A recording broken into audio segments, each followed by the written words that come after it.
എപ്പോഴും നമ്മൾ കേരള ഫുഡൊക്കെ കഴിച്ച് മടുക്കുന്ന സമയത്ത് ഒന്ന് മാറ്റി പിടിക്കാനായിട്ട് ഞാനിന്ന് ഒരു സേവിൻ്റെ കറിയാണ് ഉണ്ടാക്കിയിരിക്കുന്നത്.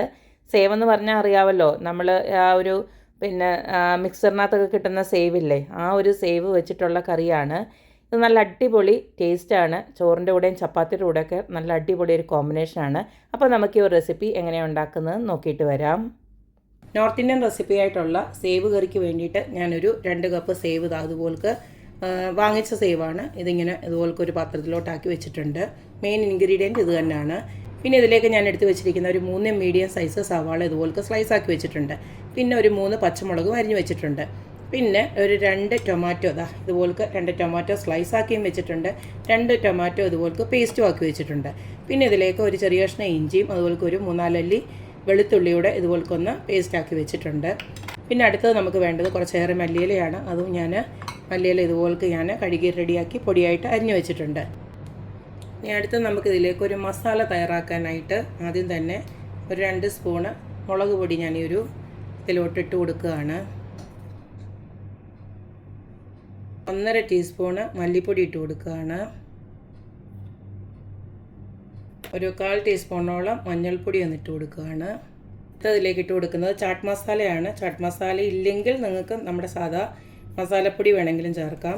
ഞാനിപ്പോൾ ചാട്ട് മസാല ഇവിടെ ഇരിപ്പുണ്ടായതുകൊണ്ട് ഞാനൊരു 1/2 ടേബിൾ സ്പൂണോളം ഇട്ട് കൊടുക്കുകയാണ്. 1/2 ടേബിൾ സ്പൂണോളം ചാട്ട് മസാല ഇട്ട് കൊടുത്തു. ഇതിനി നമുക്ക് കുറച്ച് വെള്ളത്തിൽ ഇതൊന്ന് മിക്സ് ചെയ്ത് റെഡിയാക്കി വെക്കണം.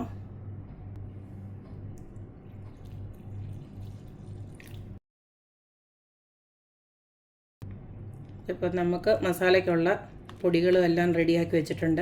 ഇനി നമുക്കിത് ഉണ്ടാക്കാൻ തുടങ്ങാം. സേവ് കറി ഉണ്ടാക്കാനായിട്ട് ഇതുപോലൊക്കെ ഒരു പാനിലേക്ക് ഞാൻ സൺഫ്ലവർ ഓയിലാണ് ഒഴിച്ചു കൊടുക്കുന്നത്. നോർത്ത് ഇന്ത്യൻ കറി ആയതുകൊണ്ട് തന്നെ അവർ നമ്മുടെ വെളിച്ചെണ്ണയൊന്നും ഉപയോഗിക്കത്തില്ല. ഇതിലേക്ക് ആദ്യം തന്നെ നമുക്ക് കുറച്ച് കടുക് ഇട്ട് കൊടുക്കാം.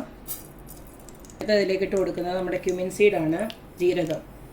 അതും ഒരു 1.5 ടീസ്പൂണോളം ഇട്ട് കൊടുക്കുന്നുണ്ട്. ഇനി നമുക്ക് ഇതിലേക്ക് ഉള്ളി അരിഞ്ഞത് ഇട്ട് കൊടുക്കാം. ഉള്ളിയും പച്ചമുളകും.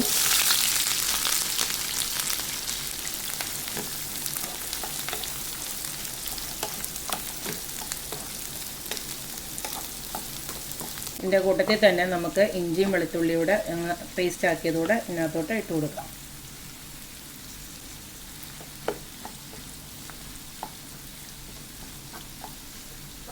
ഇനി നമ്മുടെ കറിക്ക് ആവശ്യമായിട്ടുള്ള ഒരു 1/2 ടീസ്പൂണോളം ഉപ്പ് ഞാൻ ഇട്ട് കൊടുക്കുകയാണ്. ഈ സേവിന് ഓൾറെഡി ഉപ്പുള്ളതാണ്, അപ്പോൾ അത് കരുതി വേണം നിങ്ങൾ ഉപ്പിട്ട് കൊടുക്കാനായിട്ട്.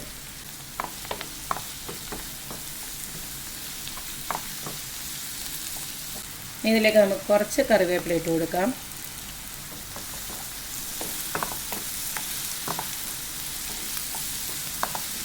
ഉള്ളിയൊക്കെ ഇതുപോലൊക്കെ ഒന്ന് വാടി കഴിയുമ്പോൾ നമ്മൾ നേരത്തെ റെഡിയാക്കി വെച്ചിരുന്ന മസാല ഉണ്ടല്ലോ, അതങ്ങോട്ട് ചേർത്ത് കൊടുക്കാം. ഈ മസാല ഇട്ടത് ജസ്റ്റ് ഒന്ന് മൂത്ത് വരുന്നുണ്ടേ നമുക്ക് ടൊമാറ്റോ അരിഞ്ഞതുകൂടെ അങ്ങോട്ട് ഇട്ട് കൊടുക്കാം. ഇനിയും ചെറിയ തീയിൽ ആ ടൊമാറ്റോ ഒന്ന് വെന്ത് കിട്ടിയിട്ട് നമുക്ക് ബാക്കി ടൊമാറ്റോ പ്യൂരിയും അതുപോലെ തന്നെ ബാക്കി വെള്ളമൊക്കെ ഒന്ന് പിഴിച്ചു കൊടുക്കണം. ഇനി ചെറിയ തീയിലൊന്ന് ഞാൻ അടച്ച് വെച്ച് വേവിക്കാൻ പോവാണ്. 5 മിനിറ്റ് ഞാൻ അടച്ച് വെച്ച് വേവിച്ചു. അപ്പോൾ തക്കാളിയൊക്കെ ജസ്റ്റ് ഒന്ന് വാടി വന്നിട്ടുണ്ട്. ഇനി നമുക്കിതിലേക്ക് ആ ഒരു ടൊമാറ്റോ പ്യൂരിയോടെ അങ്ങോട്ട് ഇട്ട് കൊടുക്കാം. ഈ സമയം ചാറിന് ആവശ്യമായിട്ടുള്ള വെള്ളം കൂടെ ഒഴിച്ചു കൊടുക്കുകയാണ്. ഈ സമയം നമ്മൾ അരിഞ്ഞു വെച്ചിരിക്കുന്ന മല്ലിയിലയിൽ കുറച്ച് നമുക്കിനകത്തോട്ട് ഇട്ട് കൊടുക്കാം. നമ്മൾ ഇട്ട് കൊടുത്തൊക്കെ ഇതുപോലെ ഒന്ന് തിളച്ച് വരുന്ന സമയത്ത് നമുക്കിതിലേക്ക് ഒരു 2 ടേബിൾ സ്പൂണ് തൈരൂടെ ഒന്ന് ആഡ് ചെയ്യാം. ഈ സമയം നമുക്ക് ഉപ്പൊക്കെ നോക്കിയിട്ട് വേണമെന്ന് വെച്ച് കഴിഞ്ഞാൽ കുറച്ചും കൂടെ ഇട്ട് കൊടുത്ത് അഡ്ജസ്റ്റ് ചെയ്തെടുക്കാവുന്നതാണ്. ഇതിലേക്ക് നമുക്ക് കുറച്ച് കസൂരി മേത്തി ഇട്ട് കൊടുക്കാം. ഉലുവയില ഉണങ്ങി പൊടിച്ചാണ് ഈ കസൂരി മേത്തി എന്ന് പറയുന്നത്. നോർത്ത് ഇന്ത്യൻസിൻ്റെ എല്ലാ കറികളിലും ഈ പറഞ്ഞ പോലെ കസൂരി മേത്തിയൊക്കെ ഒരു ഇമ്പോർട്ടൻ്റ് ആയിട്ടുള്ള ഒരു ഇൻഗ്രീഡിയൻ്റ് ആണ്. ഇതിനി നമുക്കൊന്ന് അടച്ച് വെച്ച് എണ്ണ തെളിയുന്നിടം വരെ ഒന്നും കൂടെ ഒന്ന് അടച്ച് വെച്ച് ഒന്ന് വേവിച്ചെടുക്കാം. മൊത്തത്തിൽ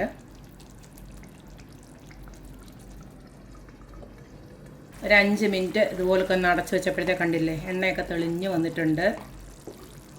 ഇനി നമുക്ക് നമ്മുടെ മെയിൻ ഇൻഗ്രീഡിയൻ്റ് ആയിട്ടുള്ള സേവ് അങ്ങോട്ട് ഇട്ട് കൊടുക്കാം.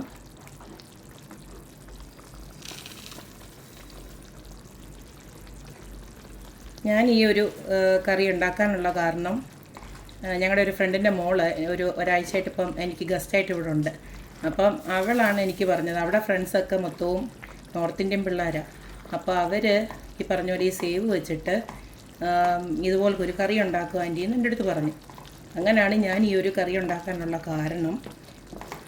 മഹിമ എന്നാണ് മോളുടെ പേര്. അപ്പം അവളാണ് എനിക്ക് ഈ ഒരു ആൻറ്റി ഇതുപോലൊക്കെ ഒന്ന് ഉണ്ടാക്കി നോക്കുക എന്ന് പറഞ്ഞ്. അവളാണ് ഈ സേവും അവിടെ ഫ്രണ്ട് കൊടുത്താണ് ഈ ഒരു സേവ്. അപ്പോൾ അതെൻ്റെ അടുത്ത് പറഞ്ഞു, ആൻറ്റി ഇത് ഉണ്ടാക്കുക, നല്ല ടേസ്റ്റാണ് എന്നൊക്കെ പറഞ്ഞിട്ട്. ഇത് ചപ്പാത്തിയുടെ കൂടെ അതുപോലെ തന്നെ നമുക്ക് റൈസിൻ്റെ കൂടെ ഒക്കെ കഴിക്കാവുന്നതാണ് അവൾ പറഞ്ഞത്. ഞാനിത് കഴിച്ചിട്ടില്ല, സത്യം പറഞ്ഞാൽ ഞാൻ ആദ്യമായിട്ടാണ് ഉണ്ടാക്കുന്നത്.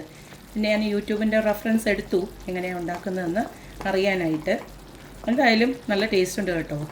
നമ്മളെന്നും നമ്മുടെ കേരള ഡിഷസ് മാത്രം കഴിക്കാണ്ട് ഇതുപോലൊക്കെ ഒരു വെറൈറ്റി ആക്കി എടുത്തു കഴിഞ്ഞാൽ ചോറിൻ്റെ കൂടെയും ചപ്പാത്തിയുടെ കൂടെയും ഒക്കെ നല്ല അടിപൊളി ഒരു കോമ്പിനേഷനാണ്. അപ്പോൾ ഇത്രയേ ഉള്ളൂ. ഇവിടെ അടിപൊളിയായിട്ടുള്ള സേവ് കറി ഇവിടെ റെഡി ആയിട്ടുണ്ട്. എനിക്കെന്തായാലും നോർത്ത് ഇന്ത്യൻ ഫുഡൊക്കെ എനിക്ക് ഭയങ്കര ഇഷ്ടമാണ്. എന്തായാലും എനിക്കിഷ്ടപ്പെട്ടു. നിങ്ങളെല്ലാവരും ഇതുപോലൊന്ന് ട്രൈ ചെയ്ത് നോക്കുക, അഭിപ്രായങ്ങൾ അറിയിക്കുക. അപ്പോൾ എപ്പോഴും പറയുന്ന പോലെ തന്നെ എൻ്റെ റെസിപ്പീസ് ഇഷ്ടമുള്ള എല്ലാവരും please like, share and subscribe. അപ്പോൾ ഇനി ഒരു അടിപൊളി വീഡിയോ ആയിട്ട് വരുന്നവരേക്കും ബൈ.